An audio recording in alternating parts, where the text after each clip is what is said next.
Many thanks for joining us on News Now on TV360. I am Annetta Felix. Muslim faithfuls across Nigeria have been gathering to celebrate the Eid al-Fitr to mark the end of the 30-day Ramadan fast. In Lagos, they gathered at the Samshi Adisa Thomas Memorial Mosque in Ikeja, the state capital, to hold a short service to mark the day.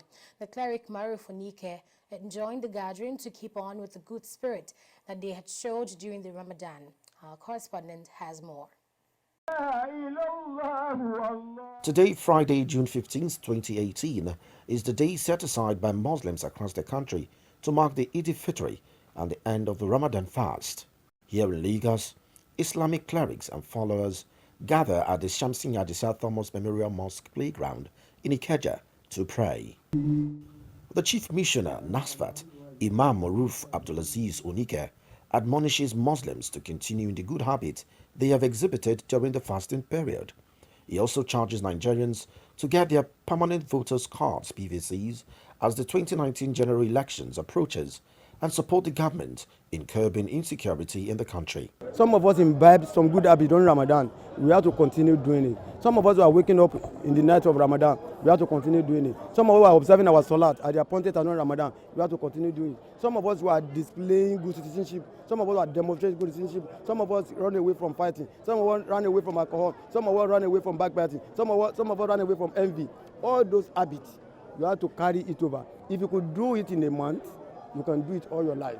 If you initiate a bad thing, if you do something that is bad, by not participating in election, by disenfranchising yourself, you have no right, you have no God, you have no evidence to condemn whoever comes into power. Participate in this election, whatever Allah, and rely on Allah. You will do your own bit and rely on Allah. Go and get your PVC. Number 3, support the government in its effort to curb the menace of Boko Haram. Support the government in its effort to ensure that there's security in Nigeria. Also present is the State Commissioner for Housing, Bolawon Lawal, who assures that the government will continue to play a role in providing basic amenities for Lagosians. Government will continue to provide public goods. Government will continue to provide security. Government will continue to provide other social amenities that are very key to the economic development of Nigeria. As Nigerians felicitate with Muslims in conclusion of another fasting season, it is necessary for everyone to demonstrate the spirit of brotherhood in the lasting interest of the nation. Meanwhile, President Muhammadu Buhari has asked Nigerians to embrace peace and forgive one another. The president made the plea in his message to mark the 2018 Eid al-Fitr celebrations. Buhari, in a statement from his office, also enjoined religious leaders to always pray for peace and unity in Nigeria and avoid making inflammatory utterances that endanger peace or promote conflict. President Buhari also lauded the families of recipients of national honors for being good examples to Nigerians, urging others to emulate them. He thanked Nigerians for their patience and assured that their sacrifices will not be in vain. A lot of other notable Nigerians have also been felicitating with Muslims ahead of the celebrations. Lagos State Governor Akinwumi Ambode has asked Nigerians to imbibe the spirit of tolerance and unity for one another, irrespective of their ethnic and religious differences, as a pathway of building a strong and united nation. Also, the Senate President Bukola Saraki congratulated Muslims across the country on the successful completion of the Ramadan fast. He called Nigerians to utilize this period to pray fervently for peace and unity in the country. In his message, the Speaker of the House of Representatives, Yakubu Dogara, appealed to Muslims to sustain the lessons of Ramadan and replicate same in their daily lives for a better society. He advised them not to be carried away by the pageantry of Salah, but to use it for sober reflection. To security matters, the Nigerian Army says its troops have killed some bandits in an ambush in Kwatangiemu, Benue State, north-central Nigeria. Army spokesman Brigadier General Texas Juku, in a statement, said some of the bandits also escaped into the bush with gunshot wounds during the encounter. He also said the army recovered 4 motorcycles from the bandits. The lawyer representing suspected kidnapper Chukwudumeme Onuamadike, aka Evans, has withdrawn from the case. Olukoya Ogungbeje announced his withdrawal in a statement on Friday. The lawyer said despite many threats to his life, he has no regrets representing Evans thus far. He said, however, that his withdrawal from the case was for personal reasons. Evans is standing trial for alleged kidnapping, unlawful possession of firearms and murder filed against him by the Lagos state government. To health issues now, the Kogi state government has confirmed 3 deaths in a fresh outbreak of cholera in Kabawa Uphill community area in Lokoja, the state capital. Kolawole Johnson, Permanent Secretary, Kogi Ministry of Health, who disclosed this, also noted that 17 others have been infected. Johnson added that the Commissioner for Health immediately directed the rapid response team of the ministry to investigate the outbreak and respond appropriately. To politics now, the immediate past governor of Ondo State, Olusegun Mimiko, has officially returned to the Labour Party in a public declaration held in Ondo State, his hometown. He had on Wednesday written to the leadership of the People's Democratic Party, informing them of his resignation from the party. In his declaration on Thursday at the Civic Center in Ondo, Mimiko said he left the PDP out of the conviction to join forces with a political ideology relevant to the need of the present-day Nigeria. He appeared undisturbed by the declaration by a faction of the Labour Party that he was not wanted there. According to him, all other parties, including his former party, the PDP, run on ideologies that would not serve the purpose of transforming Nigeria. The People's Democratic Party, PDP, has decried what it called unconcealed bias of Economic and Financial Crimes Commission, EFCC, in its execution of anti-corruption war in the country.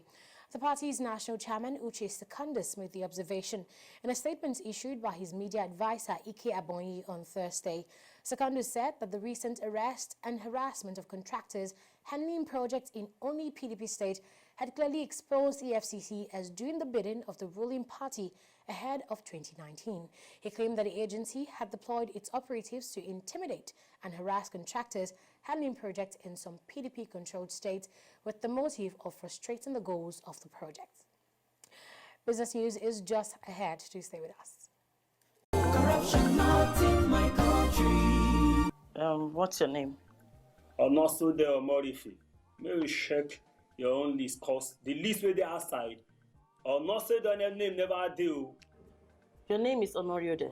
You even went as a fashion designer. As you don't come back, so now I won't go as Akpobori Ovi, and Ovi won't go as pilots. That is impersonation. My own share for the national cake be that. Mr. Onosode. Akpobori. The Amnesty Program is an intervention project for sustainable economic development of the Niger Delta, which you are a beneficiary of, lying under pretext for your selfish gain and advantage is robbing others of the same opportunity. And that is an act of corruption, not in my country. Corruption not in my country. Stop corruption now. Corruption not in my country. Hello. Alahaji. Right now I'm in Abuja. No.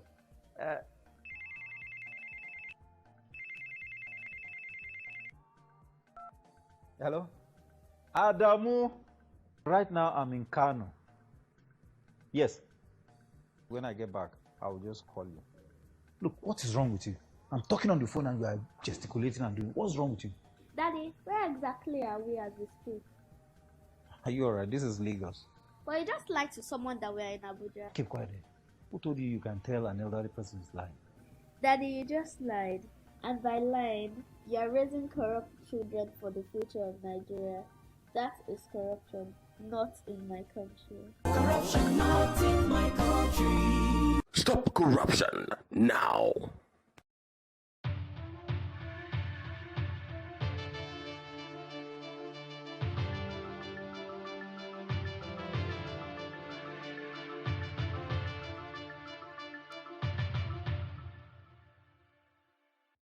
Welcome to Business News. I am Esther Vese. The Minister of Information, Lai Mohammed, disclosed on Friday that President Muhammadu Buhari is expected to sign the 2018 budget next Tuesday. The 9.1 trillion naira budget was passed by the National Assembly on May 13. Now, although President Muhammadu Buhari proposed 8.6 trillion naira, the lawmakers raised the budget by 500 billion naira. They also increased oil benchmark from $45 to $51 per barrel. Meanwhile, Nigeria's foreign exchange reserves increased by $203.2 million to $47.627 billion, and this is according to data from the Central Bank of Nigeria. The rise comes after the bank disbursed $343.06 million to the retail secondary market intervention sales following its intervention in the foreign exchange market on Thursday. The figures obtained from the Central Bank of Nigeria indicated that the amount released was for requests in the agricultural, airlines, petroleum products and raw materials, and machinery sectors. The Nigerian government has signed an agreement with an international tractor manufacturing firm to provide 10,000 tractors to rural farmers across the country. The agreement was signed between the Federal Ministry of Agriculture and Rural Development and Nigerian Agricultural Mechanization and Equipment Leasing Company and John Deere Tractor Manufacturing Company in Abuja. Now, according to the Minister of Agriculture and Rural Development, Chief Audu Ogbe, the project will ensure effective delivery of the tractors to farmers in the 774 local government areas of the country through the 2,500 agricultural equipment hiring enterprises to be established in the respective locations. Oil prices were largely steady on Friday, while Saudi Arabia and Russia, architects of a producer deal to cut output, indicated ahead of a key OPEC meeting in Vienna next week that production could rise. Now, Brent crude edged up 3 cents to $75.97 a barrel after settling down 80 cents in its last session, while U.S. crude was up 5 cents at $66.94 a barrel. Now, Brent and West Texas Intermediate hit 3.5-year highs in May, but have since drifted lower as U.S. crude production rises and as the Organization of the Petroleum Exporting Countries, Russia and other allies look poised to increase output in their meeting in the Australian capital on June 22nd and 23rd. Well, that's all in business news this week. We'll be right back after this break. Stay with us.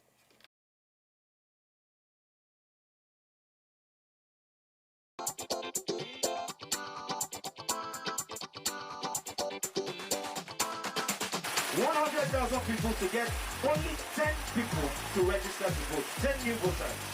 Each of us standing here today, when you get back home, when you get to your place of work, your school, try and get 10 new people that do not have their PPC to register to vote. We're going to take on our website onevoice.ng, onevoice.ng. Please go there, give us the information. If you get 10 people to vote, then you're amongst us.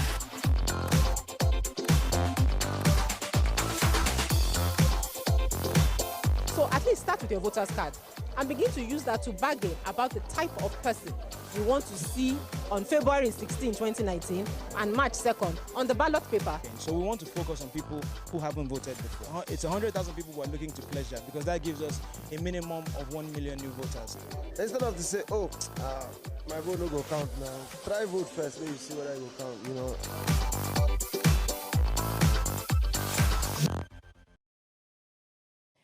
U.S. President Donald Trump is to impose 25% tariffs on $50 billion worth of Chinese goods, accusing Beijing of intellectual copyright theft.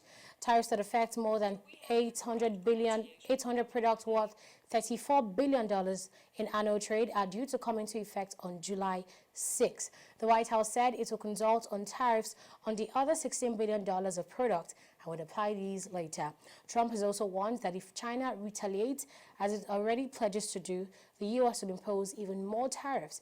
He said the tariffs were essential to preventing further unfair transfers of American technology and intellectual property to China, which will protect American jobs. Meanwhile, an Afghan Defense Ministry official says a U.S. drone strike in northeastern Kunar province has killed Pakistani Taliban chief Mullah Fallujah. Defense Ministry spokesman Mohammed Radmanish told media outlets on Friday that Fallujah was traveling in a vehicle along with an unknown number of his fighters when it was struck by a missile on Thursday morning. According to a statement attributed to U.S. forces, Afghanistan spokesman Lieutenant Colonel Martin O'Donnell, the U.S. carried out a counter-terrorism strike on Thursday in the border region between Afghanistan and Pakistan, targeting a senior leader of the designated terrorist organization. Moving on to sports now, Uruguay snatched a late winner as they begin their World Cup campaign with a dramatic victory over Egypt, who left Mohamed Salah on the bench. Jose Gimenez headed powerfully into the net in the 90th minute as he met Carlos Sanchez's free kick to give the South Americans a winning start in Russia. Uruguay had been the better side as Luis Suarez had missed 4 chances and Edison Cavani had hit the inside of a post with a 25-yard free kick. Salah, who scored 44 times for Liverpool this season, remained an unused substitute as he continues to recover from a shoulder injury sustained in last month's Champions League final. In the other match, a late own goal helped Iran to a 1-0 victory over Morocco. African delegates are keen for FIFA to reintroduce a rotation system for World Cup hosting after Morocco failed to land the 2026 World Cup. The North Africans lost out to the triple bid from Canada, Mexico and the United States on Wednesday. Morocco lost Wednesday's vote at the FIFA Congress in Russia by 134 votes to 65. By the time the 2026 finals take place, Africa will have hosted just one of the 23 World Cups, while Mexico alone will have staged 3 separate tournaments. The 2010 finals in South Africa only came about after football's world governing body specifically introduced a rotation system in 2001. Atletico Madrid star Antoine Griezmann has confirmed he will stay at the club despite interest from Barcelona, revealing his decision in a lavish video documentary. The France international's future had been the subject of fierce speculation in recent weeks. Griezmann had been continually linked to the move to Catalonia, while he kept a tight silence on the subject throughout France's World Cup preparations. But the France striker has finally buried speculation over his future with the news that he will remain at the Wanda Metropolitano. And that calls it a wrap here on News Now. Thank you so much for watching. Do log on to our website on www.tv360nigeria.com to get more news, updates, and watch some of our other programs. I am Anetta Felix. Bye for now.